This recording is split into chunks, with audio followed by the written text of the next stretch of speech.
Greetings, everybody. This is the Eighth House Collective. We are a group of awesome, talented individuals who coordinate workshops, we facilitate retreats, we host events that deal with transformation and bringing you to the point of accomplishing the highest and best version of yourself. I am Sharita Evans, also known as Riziki Zafira. I do sidereal astrology. I'm a tantric healer and teacher. I like to consider myself as a life coach. So my job is to pretty much help you be aware of your strengths and some of your challenges and coming up with goals and plans to help overcome those. And next we have I'm Shayla Tumbling. I am a mental health counselor by training, and I also do sexuality and emotional empowerment education, coaching, and healing facilitation. So I integrate all of those different things into creating spaces or co-creating spaces with others to help people on their path of sexual empowerment and emotional empowerment. Excellent. Thank you. mm-hmm. I'm Melissa Lewis. I am a mental health counselor. I'm a national certified counselor, certified life coach.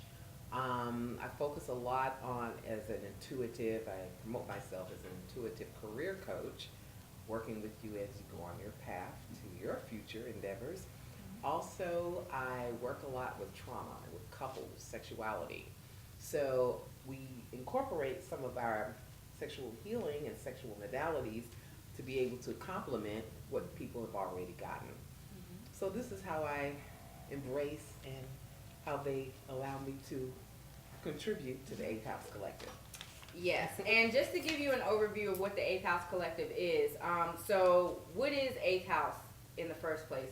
So part of my work at doing sidereal astrology, again, is being able to look at people's energetic blueprint, if you will, and kind of help them understand what they came into this existence with naturally. So part of that whole modality, the Eighth House deals with, suppression, trauma, abuse, the things that are buried underneath that really needs to be brought out to the light. This is a house of death and rebirth. It's about destruction and building. And many people in that astrology world will consider the eighth house as like a not so pleasant house, but we see it otherwise. It's really a house of transformation where we are helping you or facilitating you going through these journeys of the things that you may feel ashamed of or guilty about, things that you may not understand, where what society may consider taboo, or these certain subjects that should be hush hush. We bring it to the forefront. We create safe and sacred spaces and environments to explore those avenues, but at the same time overcome whatever obstacles that you may be facing. We work with other professionals, ranging from certified licensed professionals to indigenous healers and shamans. So our methods are very integrative. It's not all clinical. It's not all indigenous traditional. We definitely, mix the two together, and it just makes for a wonderful recipe. So another thing, where to find us, real quick. Right. We are on Facebook, Eighth House Collective. We are on Instagram, Eighth House Collective. And if you would like to email us, if you're interested in us facilitating a group or a retreat, which Shayla could talk about that, Yes. because we definitely encourage retreats, you can hit us up at the Eighth House Collective at gmail.com. Yes. Great. So Everything Eighth House. Everything Eighth House Eighth Collective. House, Yes. A little about our retreats. The retreat experience is really unique, and it's very powerful in doing the type of work that we do. So what we have found is that when you are able to come together and have a specific amount of time to create like a container, the type of work that we do is very important, and it's very powerful to be able to have it done in that space. So doing the groups is great. We get together once a month with the groups depending on the cohort that we're working with and the time that works best for everyone. We only have a limited amount of time though to work together, maybe two, maybe 3 hours. We cover a few topics, like not as in depth as we could possibly go, and then we go back to our daily lives, which is good, because we need to know how to integrate things into daily lives. But in able to make really powerful breakthroughs, we need to have more time together. And the retreats allow us to do that. We go into a space for maybe a 2 or 3 or 4 day period. We go in, we're doing work together the entire time. We're able to go a lot deeper. You're able to receive additional services from ourselves or other practitioners, trusted practitioners that we've worked with that might have a specialty that could really benefit you in your healing and going deeper. And then we're able to do that within that space and that container, and you have that time to go deep within the work, and then you have time to be able to close that up and then to figure out your next steps moving forward. But it's definitely a lot more than you can receive in just the weekly circles that we do, which are still important, and those can be a good starter or good maintenance. But the retreats are very powerful because it's kind of like having surgery. Yeah. So like the That's groups are also like, eighth house energy surgery. So Yeah. good analogy. so going in having that deep surgery, and then like the weekly groups are kind of like maintenance, like going to your doctor for a checkup or beginning the process of figuring out what's wrong. So do I need to have this surgery? But like the retreats are like a very powerful, energetic, spiritual, collective type of surgery experience, which is really good for your healing. And as Sharita was talking about earlier, the work that we do, the benefits that you could potentially receive from this is, most of us are moving through this life and on this earth, like not very conscious. We're not very conscious of who we are, what we're doing, and how we're creating the lives that we are living. And it's fine, because like we don't know this. We're doing the best that we can based off of what we know, right? So moving into the work that we do, we help our clients to become more conscious of who they are, more conscious of how their past is informing their present and how it's impacting their future. And then we offer you tools, solutions, and support to be able to do the work that you need to do so you can consciously create your life and move forward in your life so that you can improve your relationships with yourself, with your family, with lovers, with future partners, with business, your businesses, or with if you work for an employer, like your employee-employer relationships, your finances, your sexuality, just all those different areas. Yeah. The work that we do is going to help you to elevate yourself in all those areas. We wanted to create this kind of dialogue because we do get questions a lot, and instead of like just keeping to individually address people, our lovely Shayla collected some of those questions, and so we're definitely going to, answer them for you, and hopefully that'll help you get more insight into our knowledge base and what we do and how, you could benefit from coming into our circles as well as our retreats so we can go deeper in depth that surgery. And I even like if that. people, I like that too. Yeah. That's So surgery. even if people aren't in the Atlanta area, Stone Mountain area, Georgia, you can still do online. Yes. We can also provide a group online. So if you're interested and you have at least 8 to 10 people or more, then you can have that cohesive group.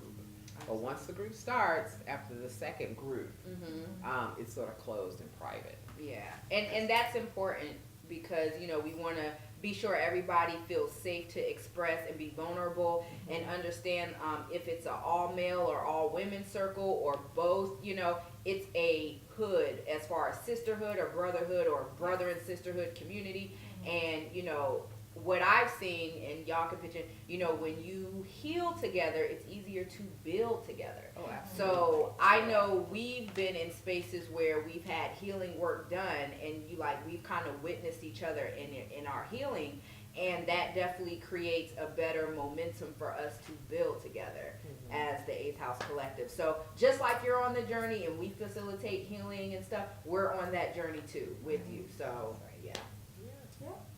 Alright, so the first one, what is intimacy? So who wants to take that one? Okay, well, let me start real quick because my experience really taught me the hard way, unfortunately, but it's way better now. So there's definitely to me a difference between sex and intimacy. You can have intimacy without sex, and intimacy is just that ability to connect on a level that's more emotional and mental, and it's pretty much just bringing things up within yourself that makes you feel honored and adored and close and really connected. And again, it doesn't always have to be this physical sex kind of thing. So, yeah, that's just what it is to me. Yeah. When I'm in an intimate space, or I'll use myself, with someone, I'm able to be me. I'm able to almost strip my mask off, which is a part of being vulnerable. If I can't do certain things around a person, what I normally do with myself, then I can't be vulnerable with them. I can't even be intimate with them because I'm as if I'm in some form of armor that how can I be close to you if I'm shielded with all this armor? True intimacy. Yeah. Having sex is different. You can move the armor out of the way and have sex, but you can't get all of me, not all of me, to be intimate or vulnerable if I'm not removing that mask and that shield. Good. And yeah, even with vulnerability, you want to chime in on the intimacy? I agree with what has been said about intimacy as far as allowing for that emotional connection. That's usually where I go when I think about intimacy. Cause yeah, sex can be any different levels. You can just have sex with someone you don't feel emotionally connected to or emotionally intimate with, and that's fine if that's what you want to do and you're okay with that. For some people to engage sexually with someone, they do need to be able to be emotionally intimate to be able to open up their heart space in order to be intimate with someone. And being intimate doesn't mean that we're physically having like a sexual connection physically. Like I'm intimate with my friendships. And so I can open up and I can talk to them about things and be emotionally, and this falls into vulnerability, but that's an intimate space that we can be in together that I might not share with other people, you know. And I've had relationships sometimes where we've been physically connected, but I wasn't intimate with them in a way like around my heart space. So, yeah. And even just hopping into the next question, vulnerability, it's interesting because the class that I had earlier today, we talked a lot about, you know, the vulnerability, and it was interesting hearing from the men where vulnerability was really hard for them because, you know, society says you have to be a man, you can't be weak, you can only be strong, so forth and so on. And it was just interesting because some of the men were really adamant about, well, I don't want to be viewed as weak, I don't want to be viewed as this and that, but at the same time, you're yearning for intimacy, you're yearning for this close connection, but because you're afraid of what you look like being intimate and vulnerable, keeping your man, you know, I don't want to say it, but yeah, keeping your manhood, you know, it's hard for you to come into that space.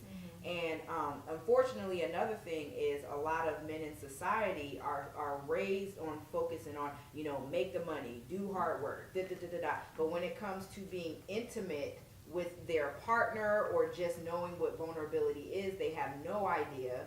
Or, you know, there's a fear, they're scared, and this is another reason why, like, the whole relationship dynamic is a little challenged. So. And even speaking to that, when we talked about masculine and feminine energy, yeah. Today when you talked, Shayla, about what does it feel like being a woman and feminine, and a lot of times when we mentioned about men being vulnerable, they were also identifying vulnerability with being a sissy, being this, everything that relates or supposedly is a woman, being weak or whatever. So if men are feeling this way, how do they overcome this? And these feelings or these conditions that people have put them in to be vulnerable, it's hard for them if they cry.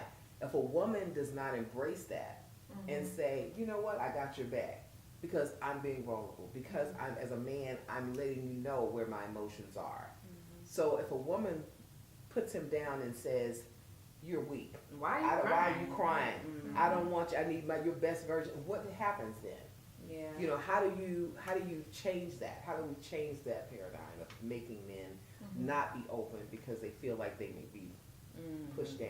Yeah, absolutely. So and that is something we discuss in our groups. And it's a answer that really can't be answered in one scope because different things appeal to different men. Like the way you know, communicate or suggest certain solutions, this man may not grab it like, you know, this other person. So yeah, the vulnerability, I think redefining what manhood is in the first place. Vulnerability and manhood in a lot of societies or group thinks, if you will, don't go hand in hand. And it's like, I don't even know where that Because I came love from. cooking men. You like men Yeah. to cook. Yes. That's the And I like men who like, just climb and lay on my chest. Okay, babe, I got, you know, it's okay. It's You okay. got a lot. Yes. It's okay. Like, it's crazy. Okay. So, Next question. yes. So next question, how well do you communicate? Well, we had classes on that. We had workshops on communication because we talked about, are you a good listener? Actually, that's one of the other questions. that's a good one. Are you a good listener? And a lot of times people, when they communicate, they're talking at you, not with you or wanting to get information from you. But if I'm talking at you or telling you something, that's not communicating with you because you're having nothing. What are you going to give back to me? Yeah. And what am I giving to you? Right. Are you really truly understanding what I'm saying? Or am I just talking to hear myself talk? So a lot of times with communication, if you're doing this to impress someone, I had a serious issue with one gentleman that I was sort of talking to one time, and he would always be in competition or battling about knowledge. I'm like, I'm not trying to have battle. Exactly. Yeah. I'm not competing with you. Sometimes I just want to come home and just lay on your shoulders and just be like, hey, I don't want you to be battling with me on how much you know. Yeah. That is not cute. It is not sexy, and that is not going to make me in a space that I want to be with you or around you. And if I can, you know, chime in too, I think another thing with communication is a lot of us will say certain things that we want or feel or that we think we want, and it's not really what we need, and so confusion comes out of that. And then another thing with communication is just not communicating at all because you feel like, you know, exposing certain parts of yourself goes back to the weakness. And then there's this other component, and again, like we go over this in our workshops and classes where, let's just say there's a disagreement that's going on between you and a person, and you're communicating, you're saying all these things, and a lot of times when we listen or when we hear, we're paying attention to the surface as far as what it is that they're saying.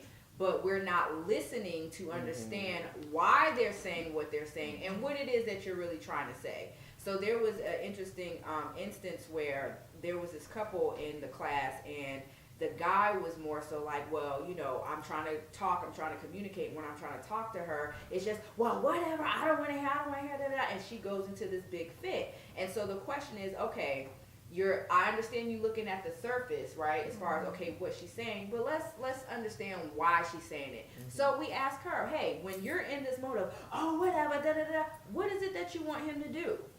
Are you even able to articulate what it is you need him to do when you're in that moment? And a lot of times women cannot, and that is the issue. A lot of times men cannot when we're what, acting out? Acting out. Okay, it's something that we're yearning for, that we want, that we may want to ask for, but we don't even know what we asking for. Why am I even tripping?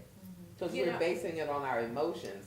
Just like the young lady who was saying she had to laugh at her own self because she went into this, I want this attention. Right. And the brother was like, well, I'm taking care of business. Right. But I'm going to cater to you as soon as I finish. Right. She wanted the attention right then Right. and left. Right. And he was like, hold up. Right. So it sort of put her in her place a little That's bit. right, gotcha. And then she started just crying. She said she didn't even know why she was crying. But she just started crying. He was like, just stop it. Yeah. Why are you even crying? Is that because of you're getting attention, or are your feelings truly hurt? Right. And she had to really think about, what was it? Right. Let's communicate. Let's talk about, why am I feeling this way? And most of the times it's not even what happened, it's you being triggered from other things. Right. And that was very important when he's like, okay, I'm not about to feed into all To- that. Right. There you Let's carry go. the problem. Yes, carry. Let's focus on like what it really is, and he was able to communicate that. Mhm. Now, for her to answer that, that is another part of not just communicating with him, but with herself. Understand? Yes. You know, and a lot of people, I make this joke when they say, oh, you know, when people talk to themselves, you look crazy. I feel like if you don't talk to yourself, you look crazy. You look real crazy being able to carry a conversation with everybody else but yourself. Mhm. That's You're right. crazy. That's right. And we will be talking about a lot of that too. But these are Yeah. things that we want not just us to talk about, Yeah. but you as the part of the group and the being attendee of the group, you have to be able to share with the other sisters or the other brothers, or Yeah. when we do the co-ed groups, Yeah. they can mix and talk about the masculine and the feminine. Both. Yeah, absolutely. Okay. So another question that someone was really interested in having us answer was, do you feel it's important to know the history of your partner? Oh, yes. Oh, man. I don't even, who should start on that one? Okay, Well, the first thing we need to say, genogram. genogram, right. And not just the dating history, but family history. And I want to be clear on this. So there's this dynamic of, you know what you did before me doesn't matter. And that's true to a degree, right? Like, we know people change over time, they grow over time. Some of the beliefs they had 5, 6, 7 years ago isn't what it is today. However, we have to understand the patterns and the experiences that shape the person into who they are today. Yes. So, you know, there's certain things about my past I'm not totally proud of, right? But some instances I do find myself having to be transparent about it, because you have to understand when I'm going through this emotion, and because I talk to myself, I'm like, you know what? And I've said this to y'all before, I'm feeling real petty right now. She does. And I'm not going to sit here and act like I'm holier than thou and I'm through with my journey. But there are moments where I admit to myself, I'm feeling real petty. And it's important for me to communicate that to myself so that I'm aware to not do some petty stuff. So another part of the conversation is, okay, what triggered me to start acting petty? What happened in my past? What's a part of my family dynamic as well? Are the women in my family also petty? So that's just a behavior that I inherited because I seen them do it. Right. These are things that we have to understand. But yeah, the genogram, talk about that, because that's deep. That's really. And so one of the counselors who will be a part of the organization will come in as a guest speaker. We're talking about the genogram. So the genogram is basically a tool that counselors use to actually identify patterns, behaviors, and systemic things that happened in our lives and our ancestry. So if your grandmother, your mother, your grandmother, your great grandmother, say had children at 19 to 20, most likely it's going to go down the line that way. Alcoholism, being able, traumatic births, all different things. They were taught, it talks about this, and so it lines up your father's side, your mother's side, what happened, father's side, mother's side of your family. So from your father, their information from their ancestors, and then the mother's side, the same thing. So once you get that diagram, people really start looking into their past, into their history, and really saying, yeah, that has happened. Because what does it say? 7 generations forward, 7 generations backwards, that we heal. So knowing this information is important. Not only that, and it's very sad because we have to say it as mental health counselors, when there's mental illness inside of a relationship, because especially with we Black people, we like to shove, oh, that's just Sweep it under the rug. Aunt Sarah, who just did, she just crazy like that. No, there was a history behind that. And mental illness does run in the family. So don't sweep it under the rug. Let's address it. Yeah. This is why we're here as well. So the drama, what can happen with drama in a relationship that may be one of the partners suffering from mental illness? So if I have a partner and everything seems to be going fine, and their personality starts shifting and changing, their highs, their lows, and then they come back for makeup sex or whatever that may be. Some people thrive off of makeup sex, but some people really don't understand it. So if they're doing everything that they can in a relationship, they say they are, but this partner is still having fluctuations in their personality and behavior, then maybe that's something that you can talk about. Maybe that's something you can address. And as a mental health counselor too, what do you feel on that? I think it's very important. A lot of us have undiagnosed mental illnesses, our mental health challenges. And like Melissa was saying earlier, we might just say, oh, that's my auntie, she's crazy. I do that with some of my family members. When I bring people home, I be like, so my aunties are crazy. They're going to be saying this and doing this. Don't be offended by what they say. They mean it in love. I don't know if there's mental illness in my family. I think depression, I can definitely say, because I've experienced depression, so I feel like there's been some depression in my family too. But it would be undiagnosed because no one's ever said, like, I went to a doctor, they told me this, and I got medication, or I have to do these things for it. So yes, there a lot of us in our communities, especially in the African American community, because there's stigma still related to mental illness, in our communities especially, don't know that we have those challenges going on, and we just look at it as, oh, that's crazy cousin this, or silly cousin this, or that cousin just says off the wall stuff, or my auntie's like that. But since those illnesses or challenges are existing, they will show up in the dynamics, in the way that people parent their children, in the way that they interact with their siblings, in interpersonal relationships. So you have a partner, or that person has a partner, and they always are like, they always yelling and screaming, they always fighting, they always, this is what they do. That's not a healthy dynamic. No. But then why is it not a healthy dynamic? And it could be because they are suffering from or living with an undiagnosed mental health challenge. And I'm really glad you said that, because just because you haven't been to the doctor doesn't mean something is not going on. And in my work, and I'm sure y'all have encountered it too, where, like you said, there's these recurrent problems. Was that even a word? Recurring? Or whatever. Recurring. Yes. Okay. So recurring problems that keep going on, and it's like this cycle, right? And it's like, some of us have witnessed or been a part of these situations where no matter what you do, it just keeps happening. And like you said, the fluctuations, not just only in their actions, but their emotions as well. You know, and again, going back to that self-awareness of communicating with yourself, you have to be able to realize when something is just like out of alignment, but also why mental health is very important for the African American community, period, is so that we're able to identify these things. We're not doing the work. We're not being taught the value of understanding psychology.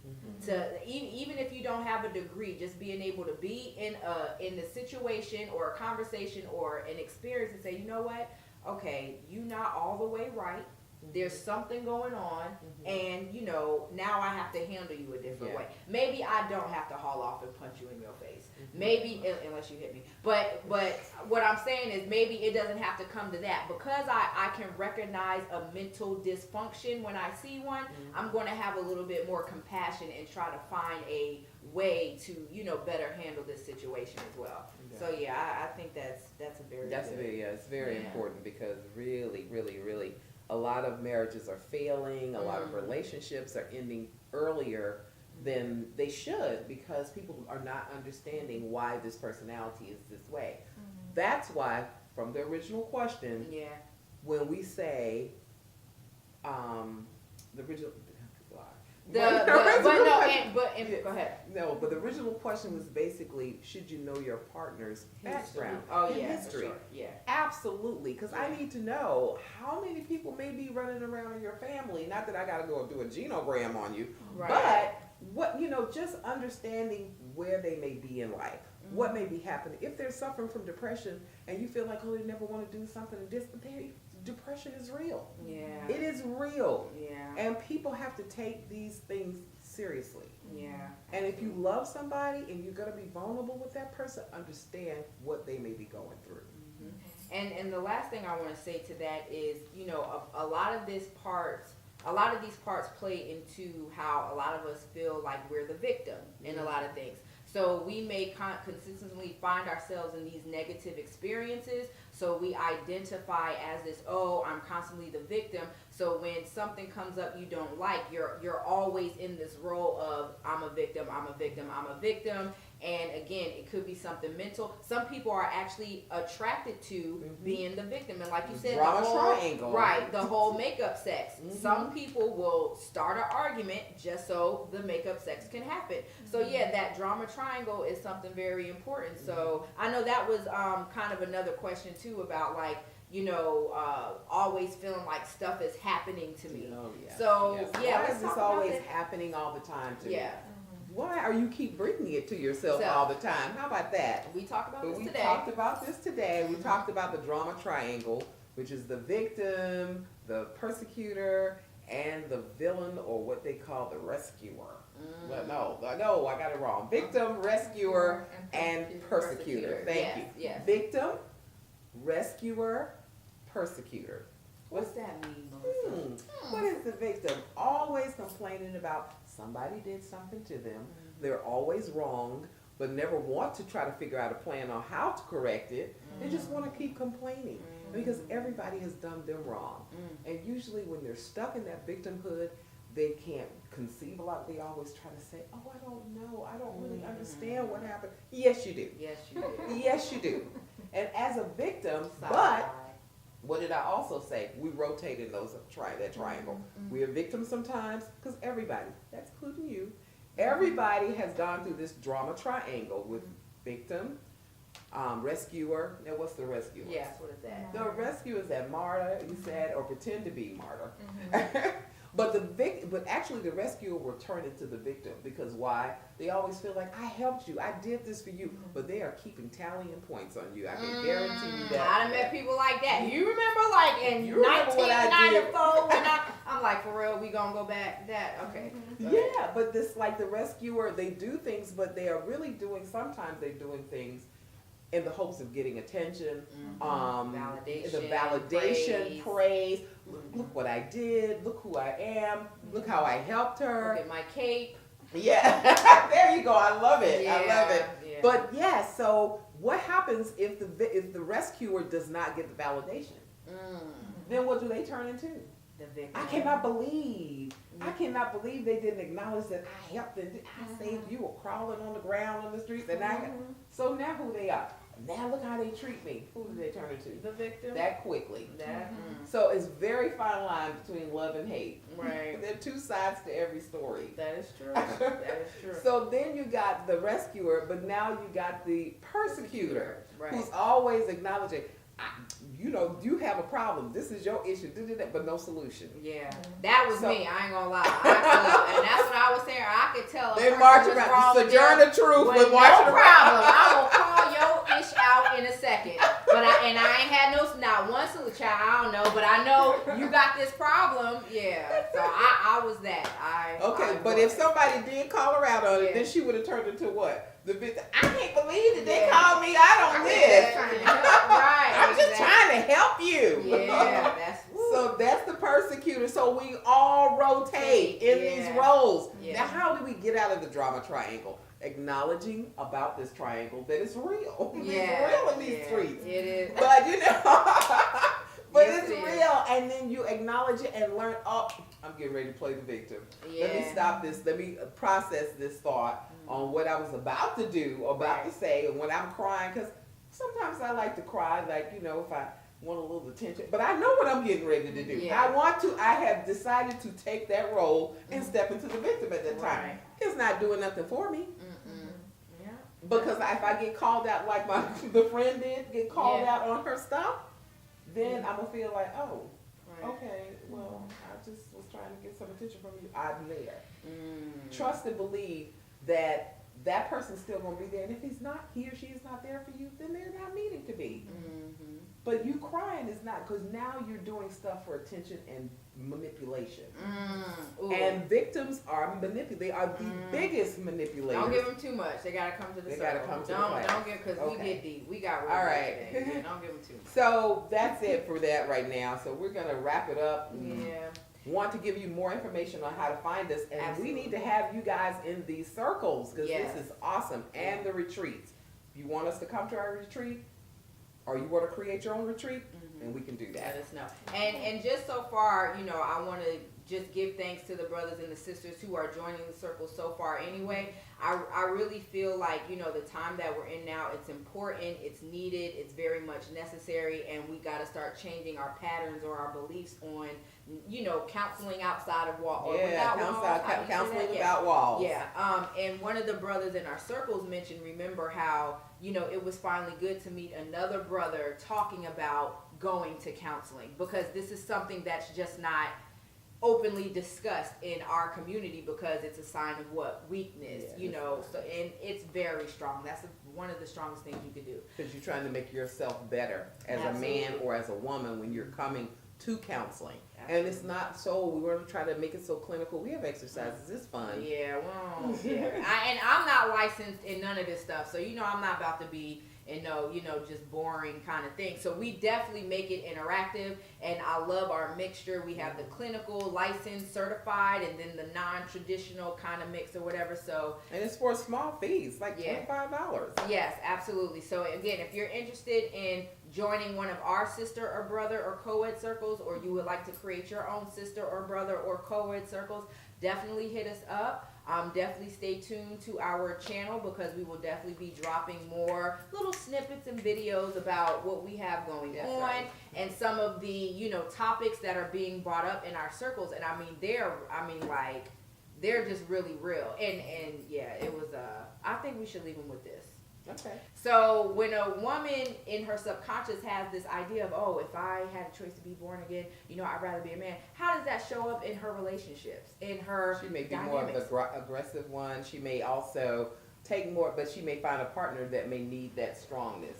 It just depends. And we talk about more. We'll talk more about Oh it. yeah, we'll talk Yes, more. because And this that's- is yeah, a lot of we gotta feedback know. from you guys. We Yeah. gotta know, and that should be in the co-ed.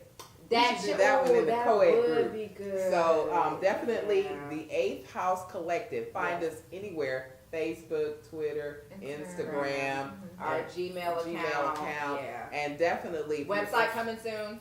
Yes, Yeah. the website coming soon. And then make sure that you contact us on Facebook, inbox us if you want something soon, because right now we're booked up. Well, we can still make room for different people in different groups that are starting. Yeah, absolutely.